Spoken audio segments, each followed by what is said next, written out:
Eu sinto seus passos e mesmo sem te ver enxergo o sorriso. A grande alegria de estarmos juntos. Hoje nem consigo imaginar. E a cada passo acelera mais e mais o meu peito.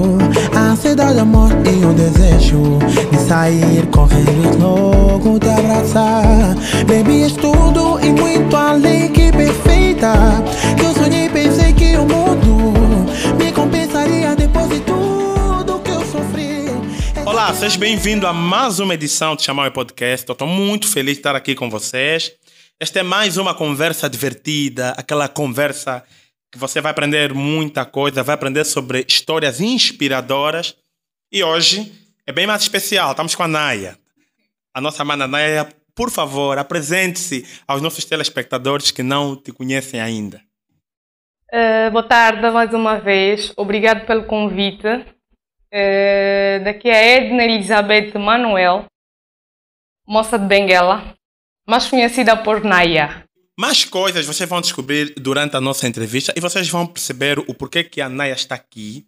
E eu já vou vos dizendo que eu estou muito feliz de te ter aqui, muito feliz mesmo. A Naya está aqui por indicação da minha esposa. Ela esteve numa palestra em que a Naya participou, não é? E ela chegou em casa chorando, chegou em casa lacrimejando. Epa, eu estou a ver a esposa entrar, a chorar, bué. Eu sei que não fiz nada de errado, eu fiquei assim a pensar, epa. Ou me descobriram, ou então essa palestra... Pronto, com essa piada aqui já deu para introduzir a presença do Calimas aqui. Vocês ouviram as risadas do Calimas, ouviram as risadas do Jose, que são as pessoas que nos ajudam aqui a manter esse podcast a funcionar. São nossos anjos da guarda. Vocês não conseguem lhes ver, mas eles estão aí a fazer de tudo para que vocês tenham essa qualidade que vocês estão a verificar. Como vocês já sabem, esse podcast é apoiado e patrocinado pela Calimas Studio, que é um estúdio de fotografia e filmagem e de imagem corporativa. E lá para o final do ano, agora, eles estão com uma promoção muito interessante, que estão a produzir, ou melhor, estão a favorecer para vocês, a um preço quase de graça, fotos digitais. Ainda vocês levam para casa uma pendrive específica feita pela Calimas Studio. É um tipo de coisa que não dá para negar. É um tipo de coisa que não dá para ignorar. E vocês têm a oportunidade de hoje mesmo irem na página do Facebook da Calimas Studio ou no Instagram da Calimas Studio e solicitarem esse serviço. Digam que vieram pelo Chamar o Podcast. Eles vão fazer uma promoção especial para vocês. A mana Naya é de onde? Vamos começar por ali. De onde é a mana Naya? Sou de Benguela. Benguela especificamente aonde? Benguela. Olha, eu falar da minha residência é complicado. Não. Vi várias partes de Benguela. Sim. Mas onde é que a Naya cresceu? É isso que eu queria saber. Eu cresci na rua 10 de Fevereiro, na rua principal da Caumito, no prédio dos Cubanos Azul. Ok. E vejo que é muito simpática. Eu queria saber se essa simpatia veio desde a infância. Desde ou a infância. Muito tímida. Não, desde a infância eu fui chamada de... As pessoas me tratam Naya maluca. E eu adoro. Sempre fui assim, sim. Sempre fui muito extrovertida, muito assanhadinha, muito fora de mim. E muito para além disso. Eu sou uma Naya muito além disso. Sou uma Naya muito aberta. Era daquele tipo de criança, aquele tipo de criança que quando chega... Chegando. Todo mundo sabe que a criança está aí. Cheguei chegando. Ok.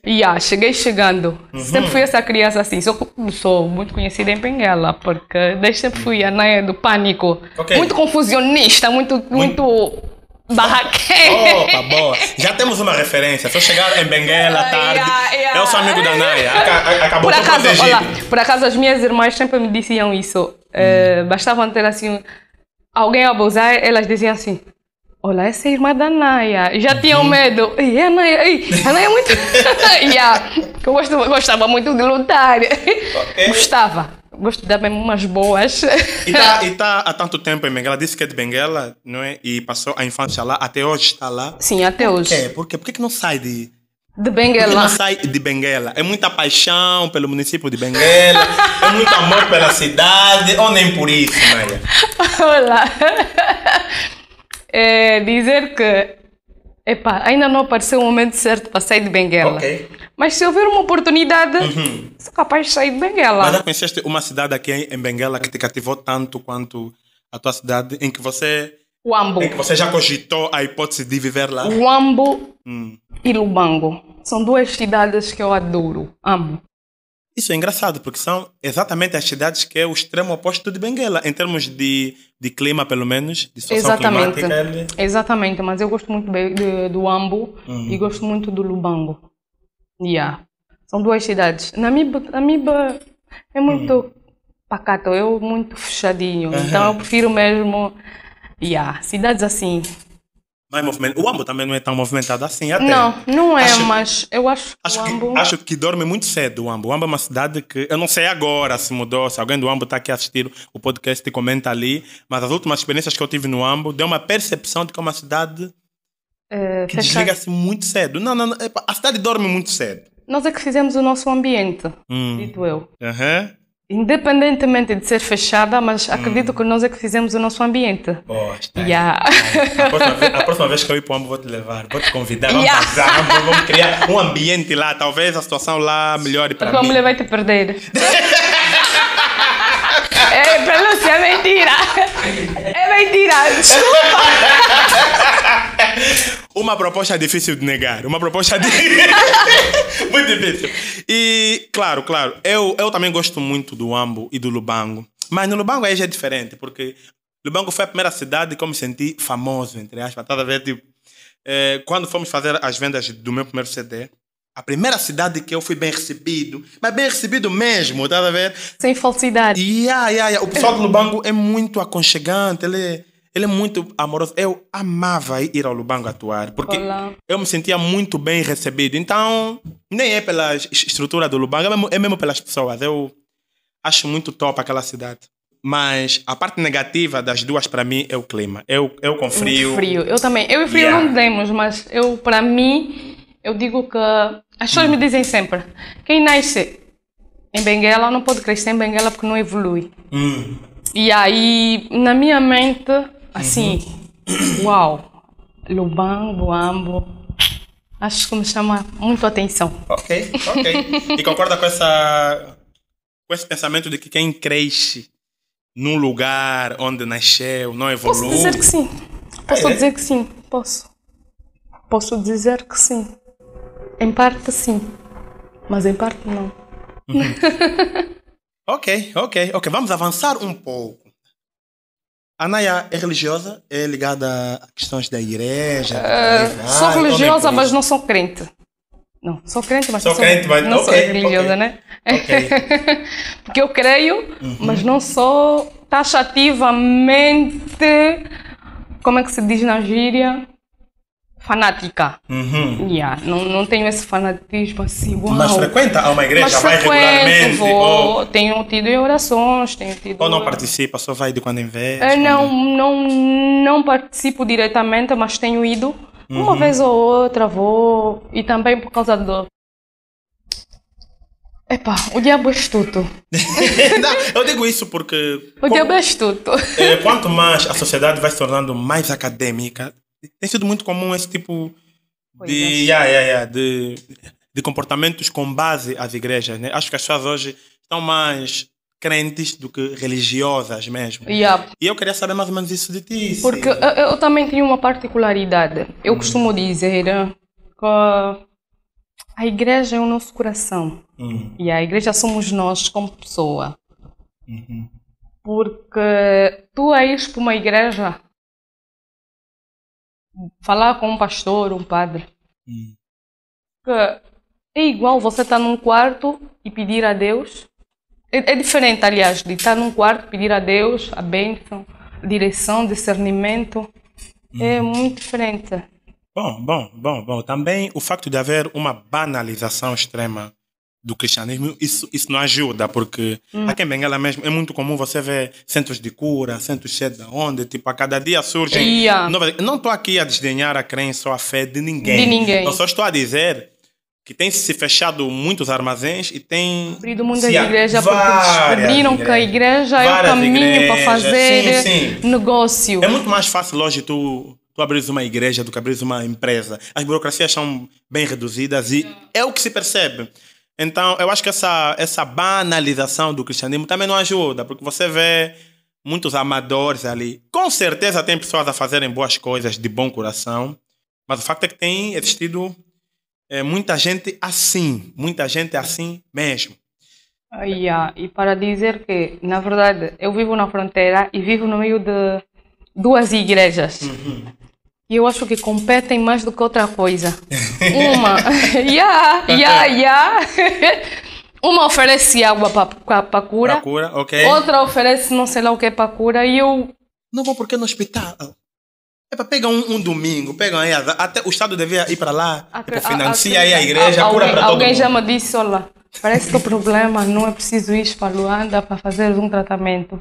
Tens que vir para a igreja e a igreja o pastor fulano vai te curar. Mas eu, como tenho a minha percepção do que é a igreja, sim. Então eu... E está completamente errado, E esse é aquele tipo de conversas que se você entra, tipo, tu ficas 3 horas a falar de um assunto, porque eu gosto muito de abordar factos. E facto é, quando você analisa os 10 países mais pobres do mundo, você vai perceber que eles são muito religiosos. Isso é engraçado, como é que os países mais felizes do mundo, como a Dinamarca, a Suíça, você vê que o nível de religiosidade desse pessoal é reduzido. Então é complicado, tá a ver? Tipo, tu começas a perceber como é que países mais desenvolvidos têm um número elevado de ateus, por exemplo, e os países mais pobres têm um número elevado de religiosos. Logo você percebe que há alguma coisa na estrutura religiosa que favorece a pessoas amadoras, a pessoas de mau coração, irem para lá explorar as pessoas. Sim. Senão, os países mais religiosos seriam os mais ricos, porque é que tem o Deus do ouro e da prata. Então... Exatamente. E eu costumo dizer, falar de religião é falar de política. Você nunca vai entrar em consenso. Assim mesmo, nesse momento, já tem alguém a comentar aqui embaixo. Vocês estão a falar minha fé. Pronto. Mas estamos a falar aqui uma coisa que é verdade. É um facto e temos que argumentar a respeito. Temos que pelo menos ter a liberdade de falar a respeito. A Naya tem falado muito em programas de rádios e palestras a respeito do assunto que nós iremos abordar já daqui a nada. Olha, por acaso, nesses últimos tempos, agora passou o assunto, o mês, mas a luta continua. Muda a cor, mas a luta continua sendo a mesma. Ok. E eu digo sempre, motivo é motivar. Tenho falado muito sobre esse assunto, porque até eu estive em Luanda, cheguei a semana passada. Ok. E já estou de novo com uma proposta para ir de novo para Luanda, porque tenho de novo o mesmo assunto, com as mesmas teorias. Então vamos começar. Vamos aqui falar do elefante no meio da sala. Naya, quando é que a Naya descobriu que tinha o câncer da mama? Em novembro de 2019. E antes de descobrires o câncer, como é que era a sua vida? Como é que era a sua vida antes do câncer e depois do câncer? Eu quero saber mais ou menos o que é que mudou. Antes do câncer, a minha vida era uau. Era tudo assim. Eu trabalhava, eu fazia a minha vida normalmente. Ok. Depois de descobrir o câncer, ainda continuei a trabalhar. Estou bem recordada porque eu deixei de trabalhar em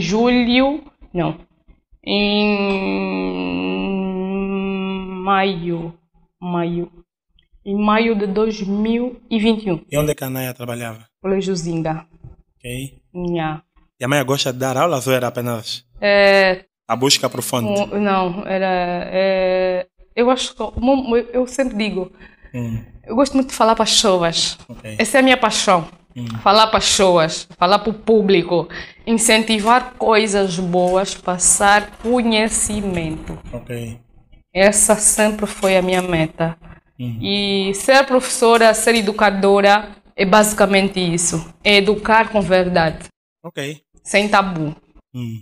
E é uma disciplina que eu sempre gostei, que era educação moral e cívica. Que era pra falar. Olha. Eu estou falando contigo em pouco tempo, mas já vi que é a tua cara. Tipo, é a tua cara. Falar de educação moral e cívica, eu acho que eu ia ficar muito feliz de ter uma professora assim, a falar mesmo abertamente, saber essas questões. E trabalhei na área de finanças também, com o Colégio Zinga. Ok. Tive um patrão super, hiper, mega fixe, que sempre me entendeu e um bocadinho duro. Isso é bom. Bem rígido, isso é bom. mas é daqueles patrões que te educou. Aliás, ele me educou e me ensinou a ser o que eu sou hoje. Parte de que eu sou hoje, agradeço a ele também. Okay. Mas eu queria uma descrição. Eu vou já me desculpar, porque eu vou ser mesmo bem direto. Eu vou querer uma descrição mais clara. Se a Naya lembra-se do dia em que percebeu que tinha câncer e como é que foi esse processo? Como é que você percebeu o câncer? Olha, dizer que de perceber o câncer, na verdade, na realidade, não foi bem em novembro, porque em novembro eu descobri não é descobrir, eu já sabia que tinha um nódulo a mais nos seios. Sim. Em novembro de 2019 eu descobri que tinha um nódulo nos seios, mas achei que fosse simplesmente um nódulo. Ok. E fui levando a vida. O que é um nódulo? Para os caras que estão aqui a nos ver. É um caroço na mama. Principalmente os homens que não vão entender. O que descobriu exatamente no seio? Um caroço na mama. Espécie de uma borbulha, mas dentro mesmo dos seios. Mas isso foi o primeiro sintoma? O primeiro sintoma que eu dei conta em mim. Porque eu me conheço como mulher. Eu dei conta do nódulo na mama e estranhei logo. E fui levando a vida normalmente, como se nada tivesse acontecido. Não foste ter um diagnóstico, alguma coisa não. assim? Logo de primeira? Logo de primeira não, mas quando dei conta, comentei com o meu esposo que eu tenho um nódulo na mama. E ele, como é muito brincalhão, ele me disse, não. Isso deve ser uma coisinha aí de nada, isso depois passa. É um frunco. Mas não parecia frunco porque não doía. Ok. Então eu fui levando, mas em janeiro, fevereiro, eu descubro que tenho um nódulo. Porque o nódulo estava a me trazer um desconforto. Ok. Fui fazer E essa descoberta do nódulo, tu fizeste algum exame específico em si mesma ou por acaso percebeste que tem um nódulo aí? Eu fiz a descoberta por mim mesma, porque eu me apalpo. Sim.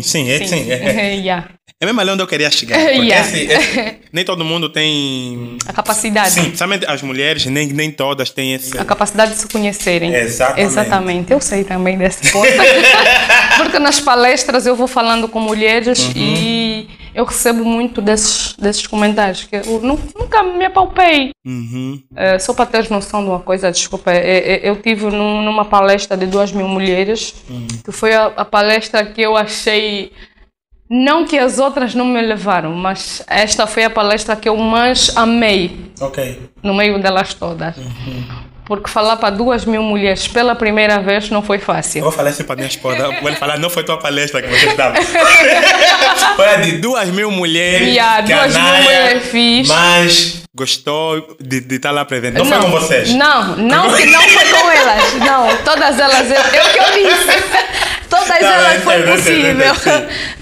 Todas elas foi uma experiência, porque é com cada tipo de mulheres diferentes. Ok. Mas falar para 2.000 mulheres, a cidadela toda lotada, e com mulheres a quererem entrar de novo para ouvirem a palestra sobre o câncer da mama, Mas é um tema muito pertinente. Eu confesso que eu já achava esse assunto muito interessante, mas quando fui pesquisar para o roteiro desse podcast, eu fiquei mais impressionado ainda, porque eu não sabia que, em média, em Angola morrem muitas mulheres e são detectados 300 casos por ano. Isso é só um bocadinho do que eles meteram aí, porque é mais do que isso. Sim. Mesmo o responsável do Centro Nacional de Oncologia, sim, ele disse que isto aqui é o que eles podem verificar com base das pessoas que vão até o centro. Exatamente. Isso me deixou mais preocupado ainda. Ou seja, não há estratégias de se obter esses dados, tipo, o próprio centro ou nenhum instituto aqui de saúde tem a preocupação de ir ao encontro das mulheres e, de certa forma, não dá para obrigar, né, mas incentivar a fazerem esses exames, porque é muito preocupante isso. É o que eu queria dizer aqui e incentivar mesmo as mulheres. Este é o meu propósito, esta é a minha meta. Desde que me descobri com este problema, tenho estado a incentivar as mulheres a procurarem o centro. Ok, não. Já vamos chegar lá. Já vamos chegar lá. E vou pegar a base do incentivo aqui da Naya para incentivar você a procurar os estúdios da Joey, que eles estão com preços muito atrativos aqui. Se você é um artista, se você é um poeta, se você é um jornalista até e queiras fazer qualquer peça ou obra que exige o tratamento de áudio, aqui é o lugar correto para você fazer esse serviço. Só para vocês prestarem atenção, esse áudio que vocês estão ouvindo é a Joey que está fazendo. Então eu posso me afastar e vocês vão ouvir na mesma, eu posso fazer isso, vocês vão ouvir. Eu estou adorando porque isso vai dar um trabalho para o Josi.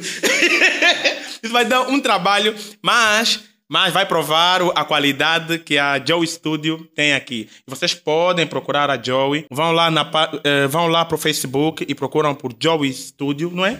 Joey Studio. Então, o primeiro sintoma que a Naya percebeu foi o nódulo na mama. E de novembro até fevereiro, não te lembras de detectar nenhum outro sintoma que hoje tu compreendes que tem a ver com o câncer da mama já? Não. Uhum. De novembro a fevereiro, novembro eu não procurei um médico. Em dezembro procurei o médico e o médico mandou-me fazer alguns exames. Qual é o médico específico que a Naya procurou? Eu procurei o Dr. Eduardo Ketsoba. Sim, mas é um clínico geral, é um oncologista, é de qual área? É oncologista, pelo que eu saiba, porque ele é que cuidou do meu caso. Então, de antemão, a Naya já sabia que tinha que procurar um oncologista, porque nós na cidade de Benguela, no Hospital Geral de Benguela, temos uma sala específica para isso, que é a sala de infertilidade e oncologia. Então, deixa-me só perceber aqui. Se uma mulher que estiver aqui a ver o podcast estiver detectado um nódulo no seio, basta ir ao Hospital Geral de Benguela que ele vai ser encaminhado para a área de... Ela vai até o Hospital Geral de Benguela Como chama mesmo? No Banco Externo. Ok. O Banco Externo de Benguela está mesmo dentro do Hospital Geral de Benguela. Tem lá o Banco Externo. Tem lá a área de oncologia. Ok. Área de infertilidade e oncologia. Eles tratam desse caso. Ok, então, continuando a história, em dezembro foste ter com o médico? Fui ter lá com o médico e o médico mandou-me fazer alguns exames. Até por sinal, encontrei lá pessoas amigas, muito próximas a mim. E fui lá fazer os exames em 2020. Fui lá e fui fazendo os exames. Ele pediu o BAF, ecografia. E em antemão, quando ele não esteve presente, quem recebeu o meu primeiro diagnóstico foi uma amiga, doutora Marisa Canhama. Ok. Ela recebeu e em antemão ela me disse, e era câncer. Eu fiquei assim, uau. Eu sorri um bocadinho. Eu disse, uau, câncer? E a Naya, tu tens câncer? Eu disse, tá bom. Mas vamos deixar o doutor especializado, que é o responsável, ver o diagnóstico de tudo que ele pediu. Tá bem. Aguardei o tempo. Uma semana depois, fui lá de novo ter com o mesmo doutor. E o doutor me disse que era um simples nódulo. Um simples nódulo? Um simples nódulo. Não é um nódulo que chamamos de câncer, não. Ele disse que era um simples nódulo. Agora eu digo que não sei se é negligência minha, negligência do doutor, e eu fiquei naquela. Acho que claramente foi uma negligência do doutor. Se a sua amiga já percebeu pelos dados que era um câncer, então eu acho que era o papel do médico ser sincero consigo quanto a isso. E só para dizer que eu estava grávida na altura. Estava grávida da minha bebê, que agora está com 1 ano e 9 meses. E aí eu cheguei, o doutor me disse que era um simples nódulo. Uau, simples nódulo, qual é o caminho que devemos seguir? Uma operação. Em 2020, ele marcou a operação para dia 1 de julho de 2020, quando eu fui operada. Ok. Pela primeira vez, ele mexeu no nódulo. Sim, sim. Esse resultado foi dado em fevereiro. Exatamente. E ele marcou... essa... Não, foi-me dado o resultado do câncer em fevereiro. Uhum. Em março, maio, ele marca a operação. Para julho. Para julho, dia 1. Sim. E esse processo de consulta, de análise para ver o que é que você tinha? Foi um processo demorado? Muito demorado. Tu tinhas que aguentar uma fila para depois, para te analisarem, Sou a Naya saber? e conheço muita gente, muitos amigos. Tive a ajuda de muita gente. Sim. Tenho muitos amigos e por acaso não foi lá muito difícil. Não foi muito difícil. Sim, eu digo isso porque imagino que em novembro tu não pensaste que fosse alguma coisa muito grave. Não. Então talvez... Em janeiro também não. Em fevereiro também não. Não pensei porque depois dela me dar o diagnóstico de câncer e o outro doutor, que era o responsável, dizer que não era câncer, era um simples nódulo, eu relaxei mais ainda. Não é. Não é. Okay. E relaxei. Essas todas as análises foram feitas num serviço público? Não recorreste a uma clínica? Não. Porque os nossos serviços públicos, vamos dizer... Deixa eu já. Não, diga mesmo, né? Na altura não estavam a fazer... ok. A ecografia. Não, deixa-me ver. Minto. A minha ecografia, os meus exames fiz, sim senhora, no Hospital Geral de Benguela, okay. Mas com algumas curvas aí, curvas. Foi num serviço extraoficial. Exatamente, bem assim, okay. Não para falar política. Okay. Infelizmente, só quem não é angolano é que não entende isto. Esse é o dia a dia nosso. Esse é o dia a dia nosso. Mas indo mais lá para frente, após esses exames e terem marcado a operação, como é que foram os dias desde a marcação da operação até a operação em julho? Desde maio começaram os pensamentos. Operar? Uma pessoa que nunca operou.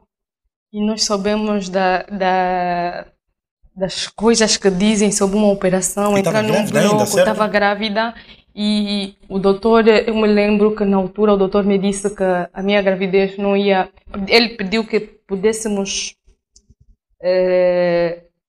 interromper a gravidez. Mas eu tenho um marido chato. Ele disse, não vou interromper. Vai ficar mesmo aí. Se tiver que sair, essa gravidez vai sair. Até hoje eu me lembro que o meu esposo e o meu pai, meu padrinho, o doutor Mendes, assinaram um documento de termo de responsabilidade. Grande homem. Seu marido como é que se chama? Alberto de Jesus Conceição. Alberto, um abraço para si. Um abraço. É de homens como você que a gente precisa. Alberto. É de homens como você que a gente precisa mesmo. Mas continuando ali, depois de marcarem a cirurgia, eu imagino os teus pensamentos, que não foi fácil. Porque ficamos aí naquele... O bebê vai sair. E porque sinal, haviam me dito que era 2. Então eu fiquei naquela. Vai sair. Por incrível que pareça, em julho fui operada. O doutor me disse, olá, tu tens muita fé. Tu és uma mulher abençoada. A gravidez manteve-se aí. Okay. Tive alguns constrangimentos, alguns sangramentos, algumas interrupções que eu às vezes digo, se calhar mas graças a Deus ela ficou aí, bem protegida. Essa operação foi feita aqui, em Benguela mesmo? Foi em Benguela, no hospital. Dia 1 de julho de 2020. No Hospital Geral de Benguela? Hospital Geral de Benguela. Uau, isso é muito bom. Isso é muito bom mesmo. É uma boa notícia. Foi a primeira operação que eu tive na mama. O doutor me disse que havia removido tudo, porque ele já estava ramificado. Okay. E aí onde eu percebi um nódulo ramificado. Tirou tudo, todas as glândulas mamárias, e que até hoje fiquei com a cicatriz. Okay. E removeu. A vida segue. Sim, mas só para a gente tentar entender bem. Desde o momento que se marcou a cirurgia até a cirurgia, a tua única preocupação era com o bem-estar do bebê? E o meu bem-estar. Não houve outros pensamentos que Houve. vieram à tona em Houve você? Ser muitos câncer. Não, na altura não era câncer, era simplesmente Só era um nódulo. nódulo. Ok. Eu Yeah. entendo. Mas eu sei que... E eu faço essa questão porque a beleza da mulher hoje, né, com base ao padrão de beleza que a gente tem hoje, está intrinsecamente ligada também aos cheios. E eu fico imaginando você, uma mulher normal, casada, que tinha ali... Tive lutas psicológicas. Sim, a sua saúde mental bem estável, talvez ligada a Mexeu isso. com a minha saúde mental. Isso não trouxe alguns probleminhas em casa? A tua Trouxe. forma de se comportar não afetou o teu lado? Trouxe. Afetou muito. Uhum. Porque aí comecei a ser mais compulsiva, mais agressiva, não foi fácil. Aí eu já estava a entrar por um processo que nem eu estava a dar conta, que era o processo de depressão, ansiedade, tudo isso comigo. E eu já não estava a dar conta. Uau. Não. Lembra de um episódio em especial em que você percebe hoje que foi um momento meio triste ou mau e que acreditas que foi por causa da depressão que estavas a ter? Eu me lembro neste período que eu fui operada. Depois da minha operação, meu esposo pediu... Não, antes da minha operação, meu esposo havia pedido férias. E nós havíamos combinado que havíamos de sair. Ok. E ele viajou sozinho. Eu fiz um drama, que até hoje eu me pergunto por que eu fiz aquilo. Yeah. Eu ligava para ele 1 hora, 2 horas, eu ligava para ele a chorar, E eu depois comecei a perceber que um dia eu ia matando o meu esposo porque eu estava a ser uma mulher muito compulsiva, agressiva mesmo. E ele não passou poucas coisas durante esse tempo todo. Eu imagino. Esse período. Eu imagino, não Porque é não fácil. foi fácil. Uhum. A depressão tomou conta de mim desde o momento que eu me apercebi que eu ia ser operada. Ok. Só que muitos não davam conta. Mas eu tentei também, eu disfarcei muito bem. Uhum. Um ou outro que dava conta que eu estava depressiva. Ok. Mas a sociedade achava que eu estava bem. Mesmo meu esposo não deu conta. Meu esposo não deu conta que eu estava a passar por um momento difícil. Ok. Depois da operação. Fui operada dia 1 de julho, tive alta dia 7 de julho. A memória não me falha. Tive alta dia 7 de julho. Yeah. E tiveste custos com a operação? Muitos. Meu esposo teve custos. Muitos. Meu esposo Eu pensei que fosse grátis pelo Estado, que o próprio Estado financiasse aí. A operação não foi paga, não. Ok. Foi custo zero. Mas depois da operação teve a medicação. Teve Calma, os mas foi tratos. mesmo a custo zero, Não, porque nós aqui... Foi a custo zero, porque até o doutor, eu digo sempre que aquele foi um doutor... Quando falam que o doutor é que teve culpa nesse meu estado, fico chateada, não gosto. A minha mãe diz, não, ele é culpado. Eu digo, não. Tudo tem um propósito. Okay. E ele tratou-me super bem. Porque se calhar ele não queria... Exatamente. Te deixar triste, porque ele acreditou que haveria uma solução aí rápida. Ele, como doutor, ele deve ter uma outra explicação para o processo. Exatamente. Sim.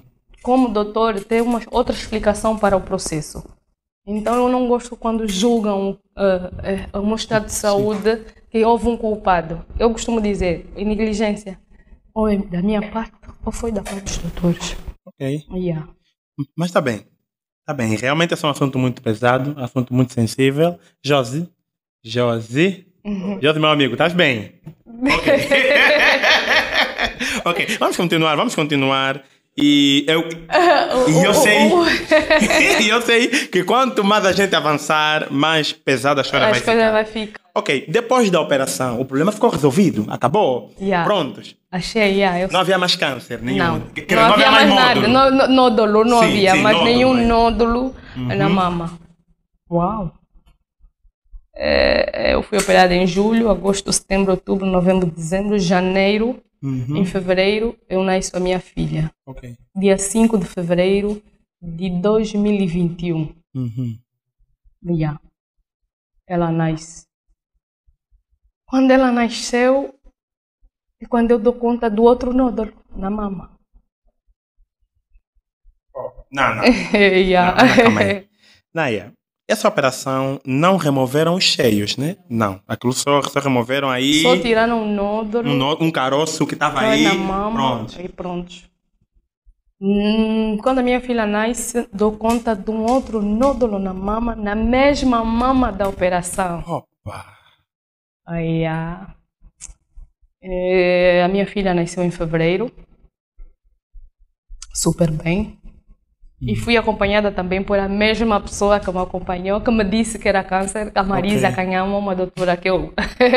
é uma doutora que eu costumo lhe dizer, você é muito má, mas eu te amo mesmo assim.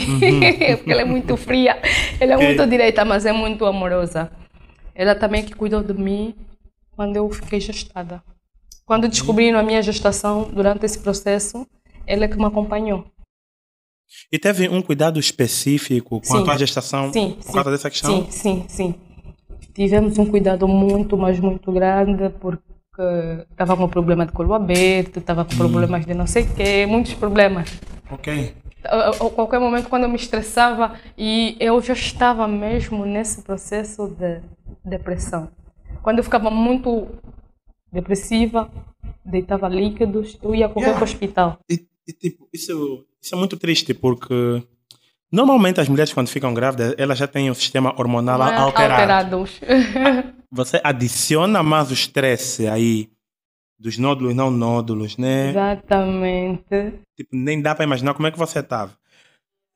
Mas tão logo detectaram ali, tão logo você dotou mais um módulo aí nos cheios, qual foi o procedimento? Ali já em 2021. 2021. Eu falei de novo com o esposo, olha, eu estou a notar, tem mais um nódulo e não me faz dormir, porque mesmo depois da operação, eu já não dormia. Só para ter noção, eu fiquei 2 anos sem dormir. 2 anos e qualquer coisa, sem pregar o olho mesmo assim. Durante o dia, os outros estão a conversar, eu estou a dormir das 10 às 12h30, 13 horas. Mas isso é uma reação medicamentosa ou é mesmo estresse? É mesmo o estresse pós-cirurgia, ansiedade, depressão, tudo aí, incluso só num pacote. Quando eu detetei o nódulo na mama, pela segunda vez, eu disse ao meu esposo, Coimbra, eu noto um nódulo na minha mama, outra vez.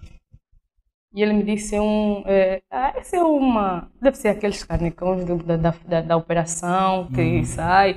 Às vezes está a cicatrizar, não é nada. Não, mas está a dar dor. Está a dar dor? Não, isso é mesmo uma ferida.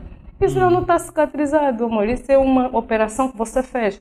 Então ela não está cicatrizada, ela está a cicatrizar. Ok.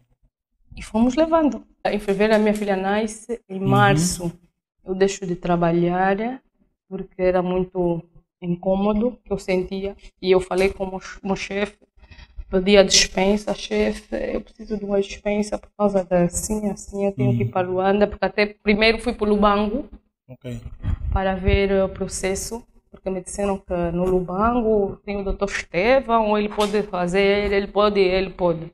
Tá bem. Aquilo foi em março, abril, maio, junho, fui ao Lubango.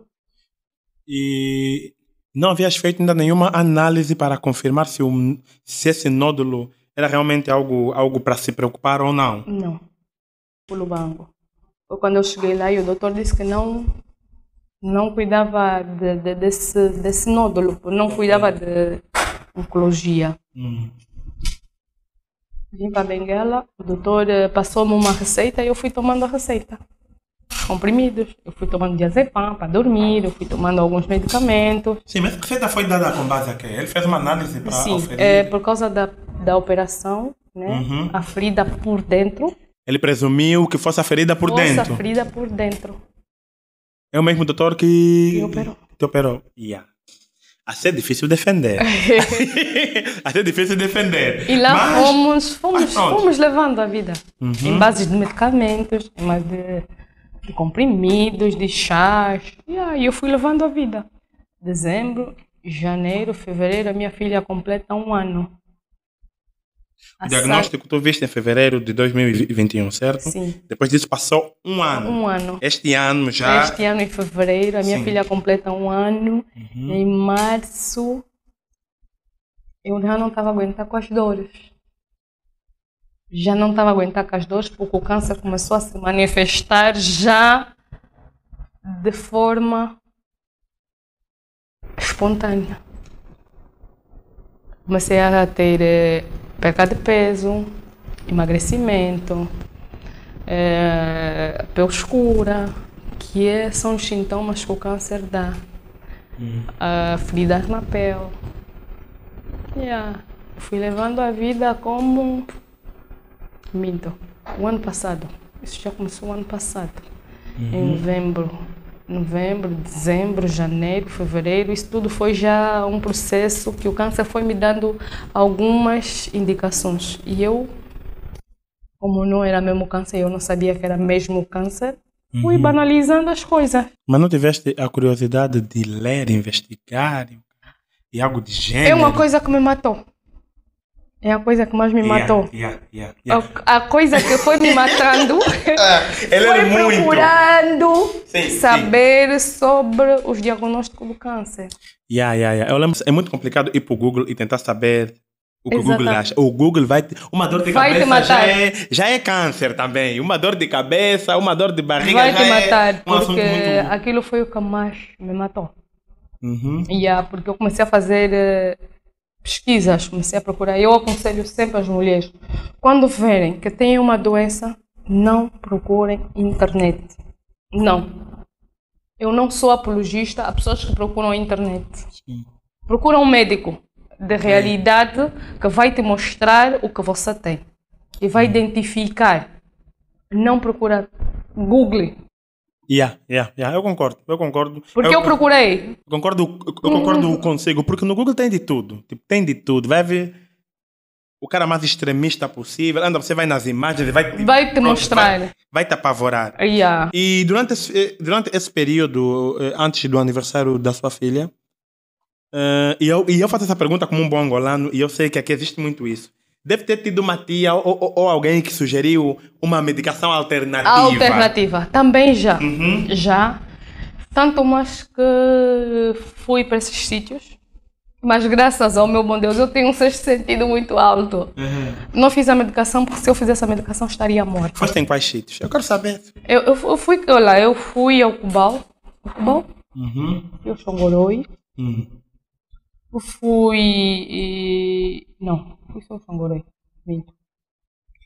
Alguém indicou? Alguém indicou-me. Não, olha, essa tia... Porque nós sabemos que somos africanos. Sim. E essas coisas, sem tabu, as coisas existem. O feitiço existe em qualquer parte do mundo. Ok. E que fui lá descobrir outras coisas a mais que não me dizem respeito e não me quer dizer nada. Ok.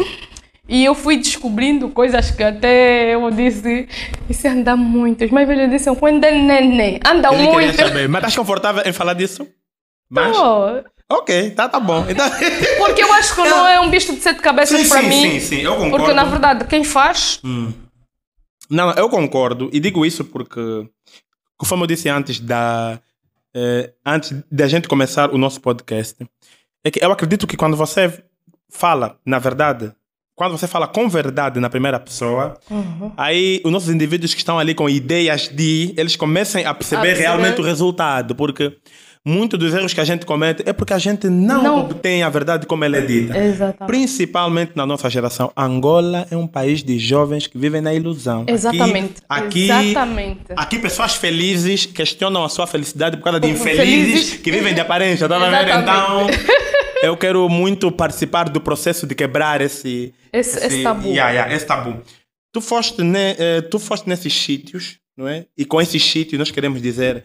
algumas casas escuras, por indicação de um familiar ou de um amigo? Ou... por indicação, olha, uma tia que tem uma amiga que... Essa tia chegou, ela olhou para si e falou, isso aqui, alguém... Isso é mão de alguém. impossível, a miúda já foi operada, mas continua. É porque? O que é que ela tem? Porque muito. Nós temos muito isso na nossa família, nós africanos. Sim. A beleza chama muito a atenção Sim. de outras pessoas. Sim. Sim. Sim. E as minhas tias são exageradas. Não, porque é porque ela é bonita, é porque não sei o quê, porque o fulano, porque o cicrano. Yeah. Então eu fui. Não vou aqui ser falsa, mentirosa, não. Procurei. Cheguei lá e descobri coisas que não me dizem respeito e não me levam em nada. E nem fiz a medicação. Porque se eu tivesse feito a medicação, posso lhe garantir que hoje eu não estaria aqui a falar para ti, não estaria a falar para as pessoas, não estaria aqui a fortalecer, a motivar as pessoas e as mulheres principalmente. Não só as mulheres, os homens também. Porque o câncer da mama não está só nas mulheres. Também está nos homens. 1% dos homens angolanos têm câncer de mama. Yeah. nós temos muito o que falar, muito.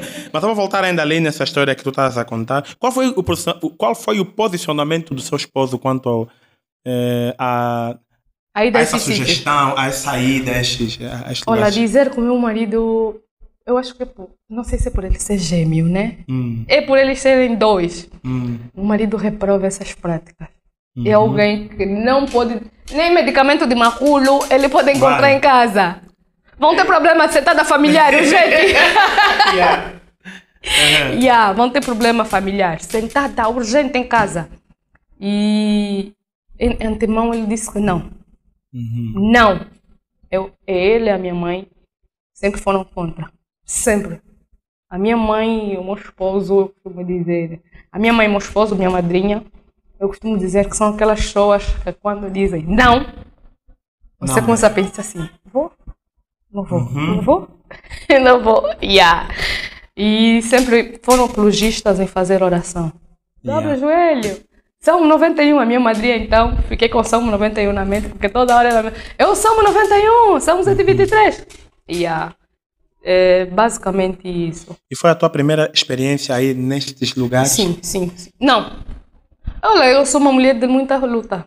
Em 2017, eu fui celebrada com uma tala. Eu sou uma mulher, eu já costumo dizer, eu sou uma mulher de muita garra.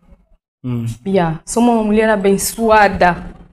Eu sou uma mulher que posso cair, mas vou levantar. Eu estava grávida na altura do meu terceiro filho, Nathaniel, e fui celebrada com uma tala. Eu estava grávida de 6 meses e nunca vou me esquecer. Olha, porque não foi fácil. E quando vejo alguém a questionar tal ou não tal, eu nem entro nessa conversa. Porque existem coisas que só vivendo para entender. Esse meu dedo, se deres conta, ele é um bocadinho deficiente. Esse dedo foi o dedo que me deram tala. Em 2017, eu apanhei uma tala que começou aqui na ponta do dedo, como se fosse uma espinha de peixe. E veio fechar aqui, essa pinta. Eu acordei, senti a dor e eu disse, uau, isso aqui é uma tala. Eu ontem não arranjei peixe, mas como é que o meu dedo está assim? Queria o pus.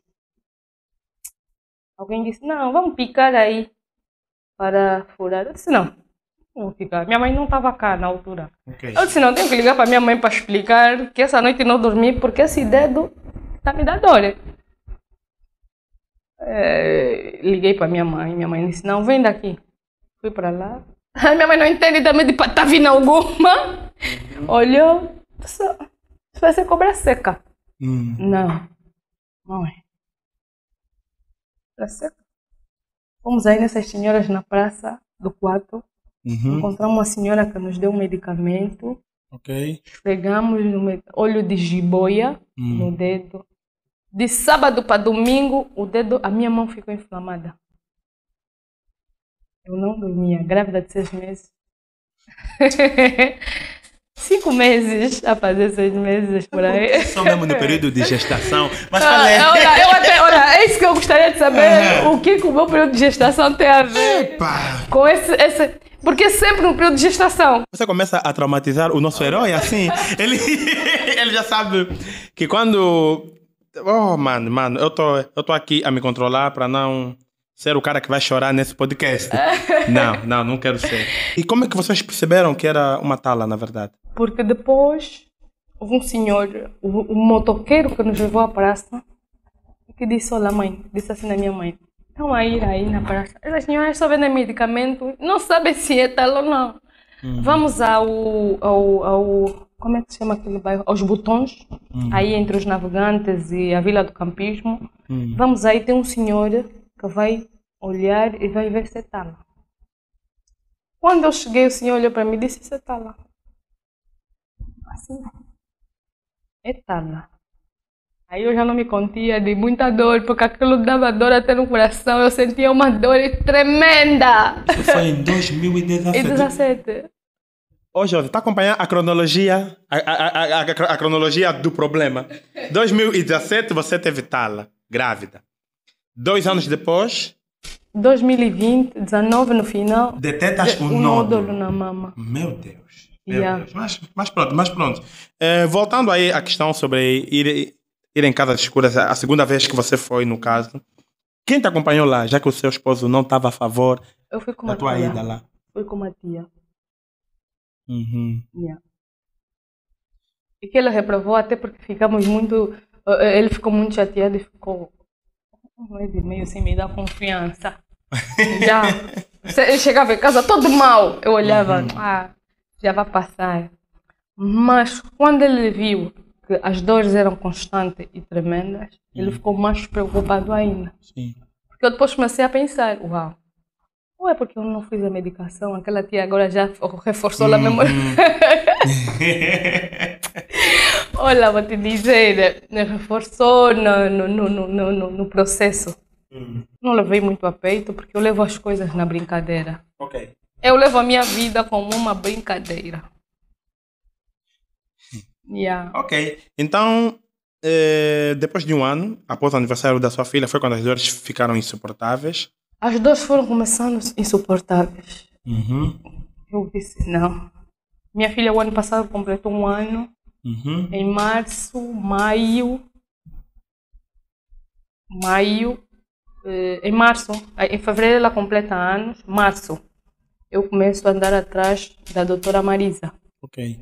E descubro que ela está em Luanda. Sim. Eu disse, vou esperar quando ela chegar para ela me detectar, para ela me ver o processo, porque isso está me dando dor, não sei se... Me mandaram fazer outro exame de BAF, ecografia da mama, o trocute e a mamografia. Em Benguela não fazem trocute. Eu girei Benguela completa. Benguela, Lubito, Catumbela não fazem trocute. Não sei qual é a clínica aqui que fazem trocute. Era espécie de uma biópsia para tirar um bocadinho do nódulo. Sim. Detectarem o que era realmente aquele outro nódulo. Março, abril, maio, a doutora me pede os exames. Em junho eu vou para Luanda, mas bem encaminhada já para o IACC. Os exames que mostraste à doutora é sem este exame que acabaste de referenciar? Sim. Porque não conseguiste achar em nenhum lugar aqui? Tive que ir para Luanda. E não sei se é a minha percepção, mas acho que esse seria um dos exames mais importantes, certo? Porque eu que ia estudar... Só para teres noção, um exame de trocute são 85 mil kwanzas. 85 mil kwanzas. E podes, já que falou disso, pode nos dizer mais ou menos quanto é que você gastou nesses exames? Basicamente 300 e tal mil kwanzas só para fazer a ecografia, o trocute, o BAF e a ecografia pélvica e abdominal. 300 mil kwanzas? Só para os exames. Que era para detectarem era câncer. E que tipo de câncer era? A saúde em Angola, A saúde em Angola é cara. Olha, eu inclusive lembro-me que nas eleições, uma das coisas que mais me chamava a atenção e que me deixou um pouco frustrado era isso. O que mais me importava era a saúde e eu não via propostas ou planos e por aí vai, que eram bem atrativos com base à saúde mesmo. Parece que ninguém enxerga. Eu às vezes fico a pensar, será que só eu noto isto? Porque a saúde aqui é cara demais. É cara demais. Até os planos de saúde que tem aqui de algumas instituições, claro, tem alguns bons, eu sei que tem, mas são em pacotes um pouco mais elevados, estás a ver? É muito cara a saúde aqui, é muito cara e é triste que pronto, eu esperava que houvesse mais melhorias quanto a isso, né? Eu esperava, vamos lá aguardar, vamos lá ver se isso melhora ou não. E uma das minhas lutas que eu quero aqui dizer é mesmo concernente a um centro aqui em Benguela. Pelo menos um centro para ajudar essas mulheres com câncer de mama. Um centro em Benguela. Específico só sobre esse assunto. Sim, porque nós temos esse câncer de mama, temos câncer da próstata, temos câncer da... São 69 tipos de câncer, se eu não estou em erro. 69 ou 63 tipos de câncer. Okay. E só o IACC em Luanda é que cuida desses processos. É pouco. É com certeza. E o espaço no IACC não é tão grande, não. Nós vamos chegar até ali sobre as condições que se tem aqui para cuidar do câncer da mama. Mas antes eu queria perceber, depois desses exames, tu foste encaminhada para Luanda. Fui para Luanda. Como é que foi esse processo até lá? Em Luanda, dizer que até chegar em Luanda também não foi fácil. Porque em Luanda, nós já sabemos que é uma cidade muito movimentada. O custo de vida lá não é fácil. É alto. Sim. Eu fui no dia 1, mas com a ajuda do meu padrinho, eu já fiz alguns contatos em Luanda. Era para ver se conseguisse o mais rápido ser atendida no IACC. E como é que foi? E como é que foi o ajuste orçamental em casa? Por causa da tua situação de saúde, como é que foi? Tu te lembras mais ou menos o que é que vocês tiveram que fazer? Quais sacrifícios vocês em casa tiveram que fazer? Eu às vezes digo que nas minhas orações eu digo sempre que Deus acrescenta mais e mais aonde o meu marido tira para colocar em casa, para colocar na minha saúde. As minhas orações são sempre essas, que Ele consiga mais e mais aonde Ele tira para colocar na minha saúde. Porque Ele faz uma ginástica que só Deus sabe. Que não é fácil. Eu imagino, tens quantos filhos agora? 4. Eu digo que tenho 5 filhos porque tenho uma filha de criação. Eu recebi-lhe com 8 anos, ela agora está com 16 anos. Então, imagina 5 filhos em casa, com essa situação, sem trabalhar, saúde, com o nosso custo de vida que é absurdo aqui. É por isso mesmo que eu estou a fazer essa questão. Mas lembras de alguns sacrifícios que tiveram que ser feitos em casa para você ter que dar continuidade a esse tratamento? Olha, eu dou continuidade para lhe dizer que eu nem sei como é que o meu marido consegue dinheiro. Mas ele consegue. Trabalhando, se sacrificando ele próprio. Porque às vezes deixo de comprar uma roupa para mim, alimentação. Às vezes eu tiro a alimentação dos meus filhos. Eu às vezes sinto o peso das coisas que ele faz. Oh no, oh no.